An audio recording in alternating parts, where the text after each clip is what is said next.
Pumalag si Senador Antonio Trillanes sa pagdawit sa kanya ni Justice Secretary Vitaliano Aguirre sa pananaksak sa high-profile inmate na si JB Sebastian. Babala ni Trillanes, paiimbestigahan niya si Aguirre sa Senado kapag itinuloy pa ang pagdidiin sa kanilang dalawa ni Senadora Laila de Lima. Sa isang text message, tahas ang itinanggi ng senador na may kinalaman siya sa pananaksak.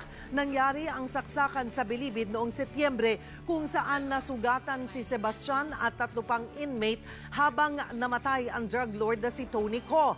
Aminado naman si Aguirre na hindi pwedeng magamit na ebidensya ang kwento ng umano'y sumaksak kay Sebastian.